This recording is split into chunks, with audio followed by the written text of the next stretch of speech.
Music volume, you're still too loud. How do you do it? How do you do it?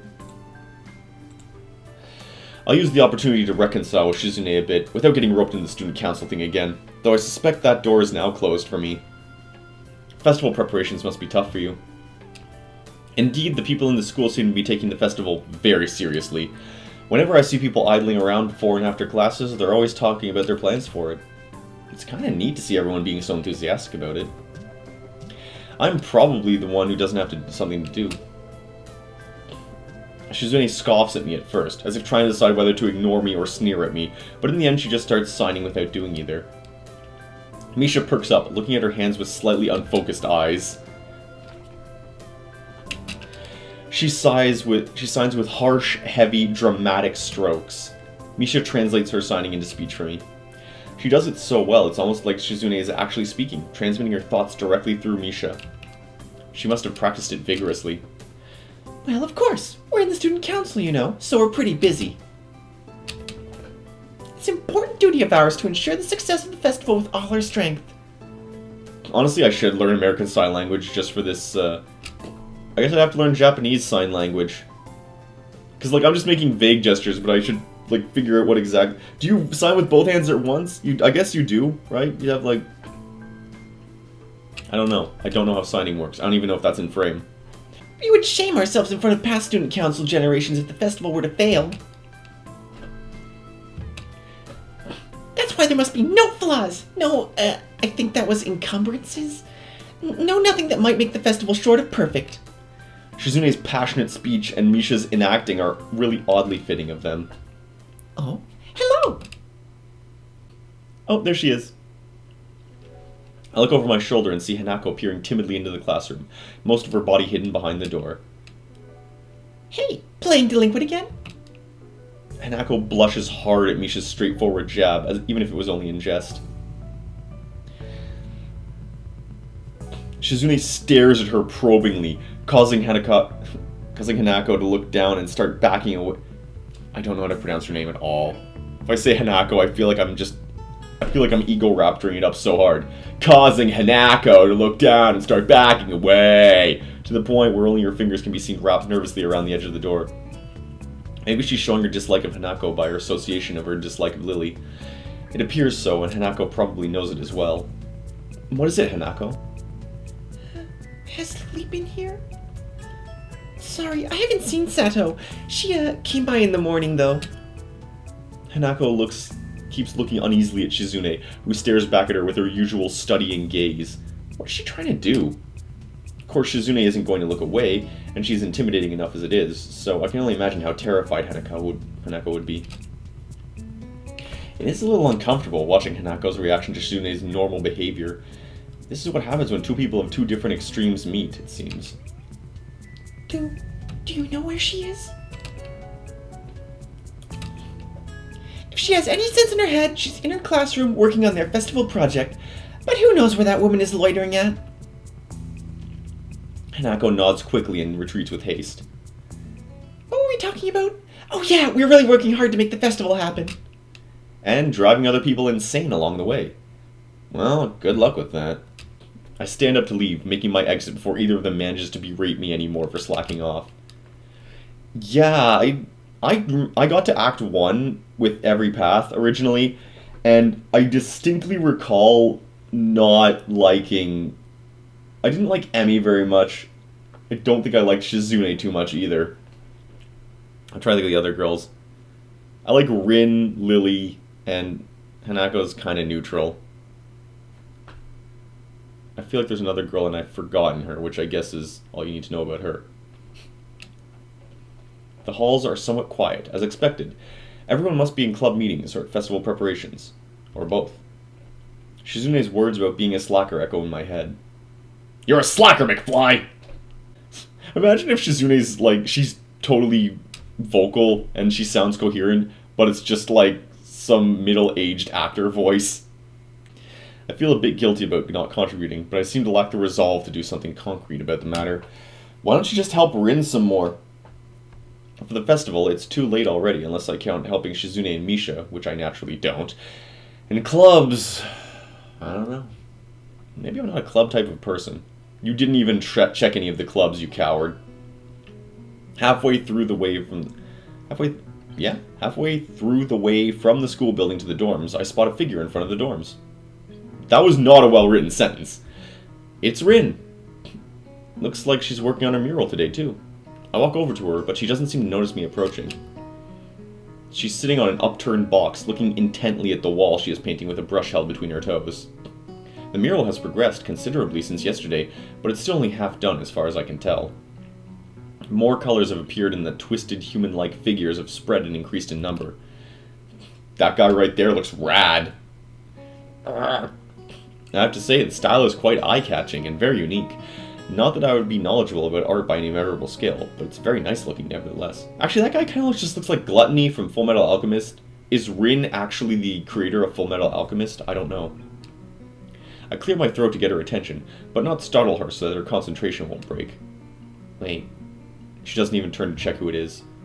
I'll wait. I'm pressing space, by the way. 15 minutes later, I decide that her concentration is indeed unbroken, and also that I have waited long enough to warrant poking her gently on the shoulder to remind her of my presence. Rin turns her head mechanically to my direction, ending up staring at my crotch level. Oh, it's a sow.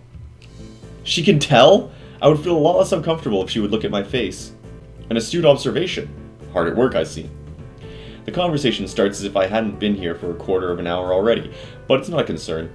At least it starts. Looking good. It does. The layers of paint on hiding other layers of paint, mixing and shaping the human figures really does create an impressive look. But Rin looks miffed.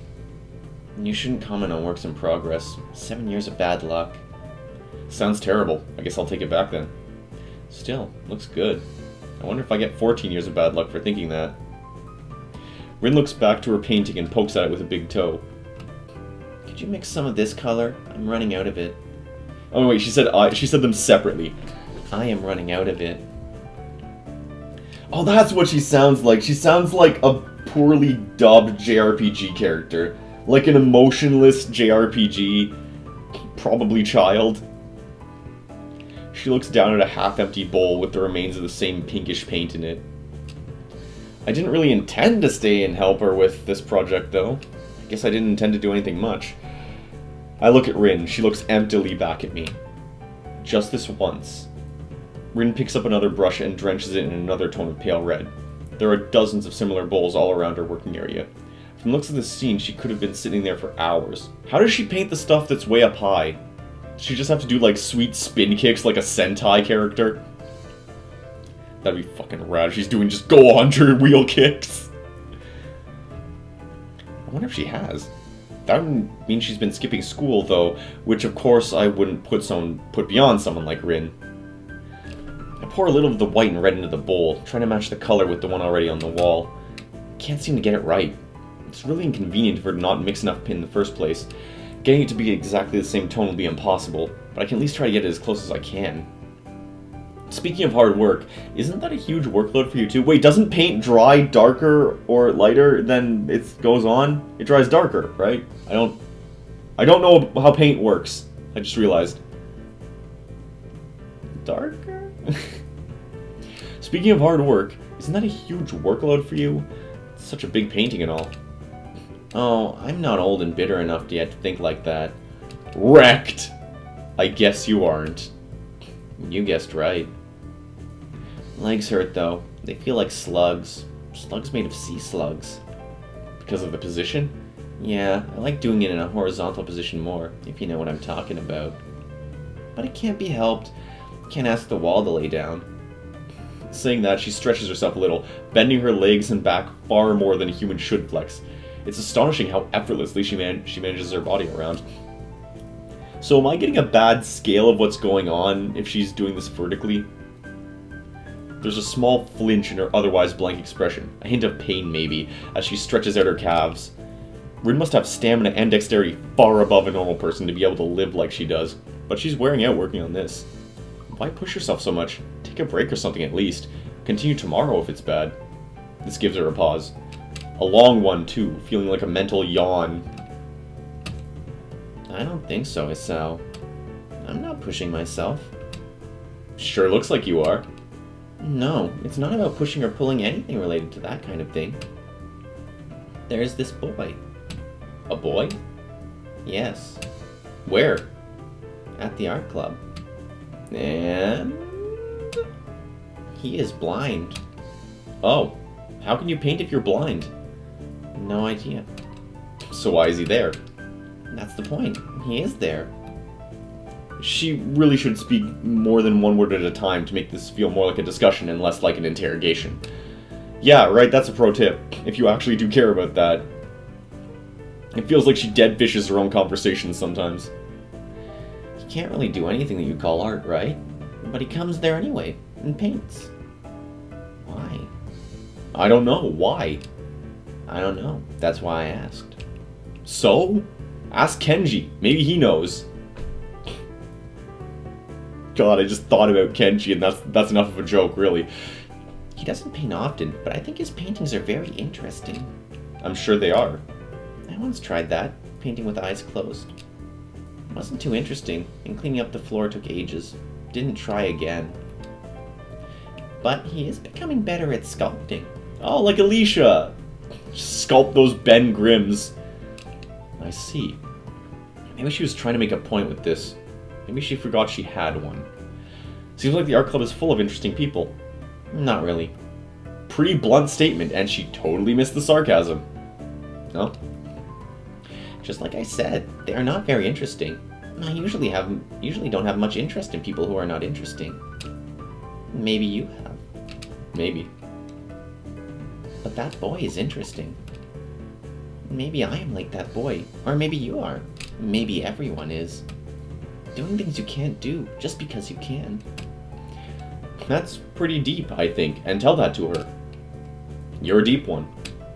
Nah, I'm a really shallow and thoughtless person. People say that to me all the time.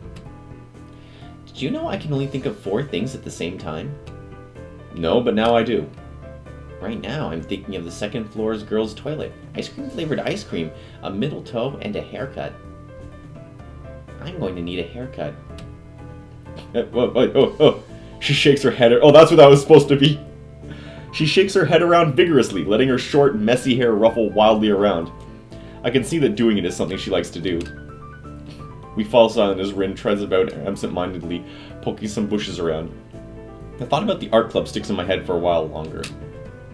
I don't even know what's up with Rin. Like, she's not autistic. She's not on the spectrum. I don't think. She's got something abnormal with her brain. There's probably a name for what's going on with Rin. I feel like I'm treading over very unknown territory with art. The way these meetings with Rin go, it's as though I'm starting a smoking habit or something. I should probably stop talking with her. It's not like I dislike her, despite the confusion her being herself causes. And I don't dislike art either. I've even drawn for fun sometimes. I just don't have a real creative drive or any technical skill. So usually if I were to draw something, I get white paper syndrome and just freeze completely.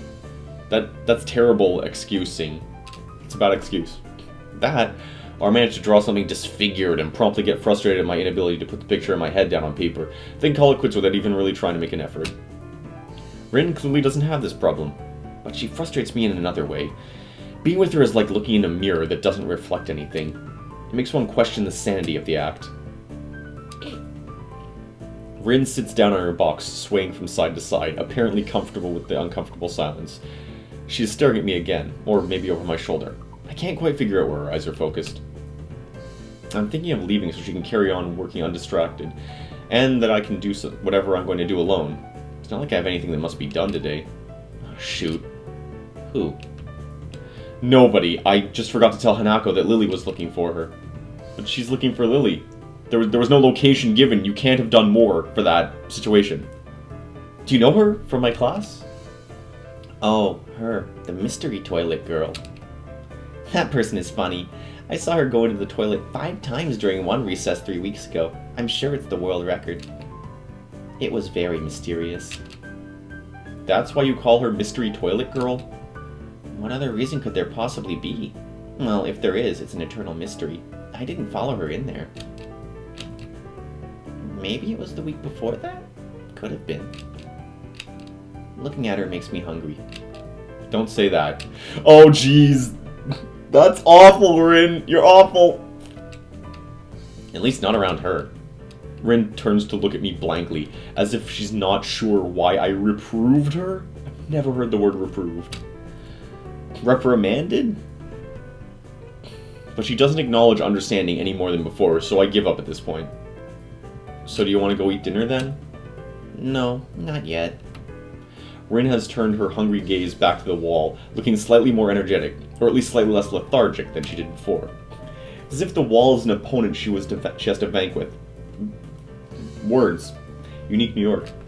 It's as if the wall is an opponent that she has to vanquish, something she must overcome before she can indulge in dinner. This is the feeling I get. A weird sense of empathy overcomes me and makes me smile a little to myself. For all her oddity, Rin is pretty cool after all. I'll be going anyway. Have fun. Rin has already grasped a brush and is dipping it into fresh... She's not digging the brush. Dipping it into fresh paint. So of course she can't hear me anymore, or doesn't answer anything even if she does.